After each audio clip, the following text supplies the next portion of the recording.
കണ്ണൂർ വിസ്മയ water theme പാർക്കിൽ യുവതിക്കെതിരെ ലൈംഗിക അതിക്രമം. കാസർഗോഡ് പെരിയ കേന്ദ്ര സർവകലാശാലയിലെ പ്രൊഫസർ പഴയങ്ങാടി സ്വദേശി ബി ഇഫ്തിഖർ അഹമ്മദ് അറസ്റ്റിലായി. പാർക്കിലെ വേവ് പൂളിൽ വെച്ച് യുവതിയോട് മോശമായി പെരുമാറിയെന്നാണ് പരാതി.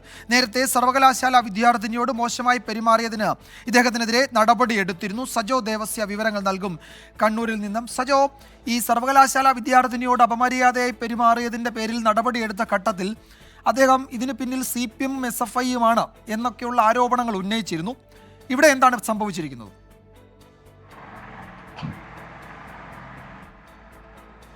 വിജയകുമാർ, ഇന്നലെ വൈകിട്ടാണ് ഈ സംഭവം. കണ്ണൂർ പറശ്ശിനിക്കടവിലെ വിസ്മയ വാട്ടർ തീം പാർക്കിൽ കുടുംബസമേതം എത്തിയതാണ് മലപ്പുറം സ്വദേശിനിയായ യുവതി. അവിടെ വേവ് പൂളിൽ നിൽക്കുന്ന സമയത്ത് ഈ ഇഫ്തിഖർ അഹമ്മദ് സ്ത്രീകളുടെ ഏരിയയിലേക്ക് പ്രവേശിച്ചു. ആ ഘട്ടത്തിൽ അവിടെ ഉണ്ടായിരുന്ന സെക്യൂരിറ്റി വിസിലടിച്ച് തടയാൻ ശ്രമിച്ചു. പക്ഷേ അദ്ദേഹം അവഗണിച്ച് മുന്നോട്ട് പോയി. അതിന് പിന്നാലെ യുവതിയോട് ലൈംഗിക അതിക്രമം നടത്തി. ആ ഘട്ടത്തിൽ യുവതി ബഹളം വെച്ചു. പിന്നാലെ പാർക്ക് അധികൃതർ പോലീസിനെ വിളിച്ചു വരുത്തുകയായിരുന്നു. യുവതിയുടെ പരാതിയുടെ അടിസ്ഥാനത്തിൽ ഇഫ്തിഖർ അഹമ്മദിനെ അപ്പോൾ തന്നെ അറസ്റ്റ് ചെയ്യുകയും പിന്നീട് കോടതിയിൽ ഹാജരാക്കുകയും റിമാൻഡ് ചെയ്യുകയും ചെയ്തിട്ടുണ്ട്.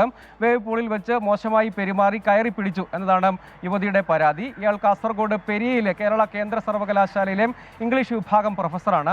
നേരത്തെ വിദ്യാർത്ഥിനിയോട് അപമര്യാദയായി പെരുമാറിയതിന് ഇദ്ദേഹത്തെ സസ്പെൻഡ് ചെയ്തിരുന്നു. അതുകൂടാതെ ഒരു കേസും നിലനിൽക്കുകയും ചെയ്യുന്നുണ്ട്. ഇദ്ദേഹത്തിനെതിരെ അത്തരം ചില ആരോപണങ്ങളും ചില വിവാദങ്ങളും അതിനെ തുടർന്നൊക്കെ ഉയർന്നു വരികയും ചെയ്തിരുന്നു. അതിന് അദ്ദേഹം ചില മറുപടികളും വിവാദങ്ങളും ഒക്കെ ആ ഘട്ടത്തിൽ ഉണ്ടായതാണ്.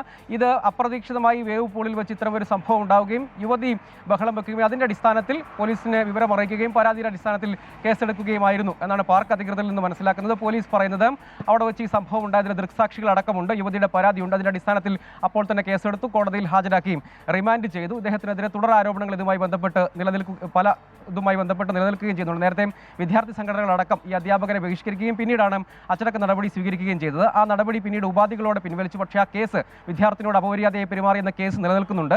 അതിനിടെയാണ് മറ്റൊരു ലൈംഗിക അതിക്രമ കേസിൽ കൂടി പ്രൊഫസർ ഇഫ്തിഖർ അഹമ്മദ് പ്രതിയാകുന്നത്. സർവകലാശാല വിദ്യാർത്ഥിനിയോട് മോശമായി പെരുമാറിയതിന് ഇദ്ദേഹത്തിനെതിരെ നേരത്തെ നടപടിയെടുത്തിരുന്നു. അതിന്റെ കേസും നിലവിലുണ്ട്. സജോ ദേവസ്യാണ് കണ്ണൂരിൽ നിന്ന് വിവരങ്ങൾ നൽകിയത്.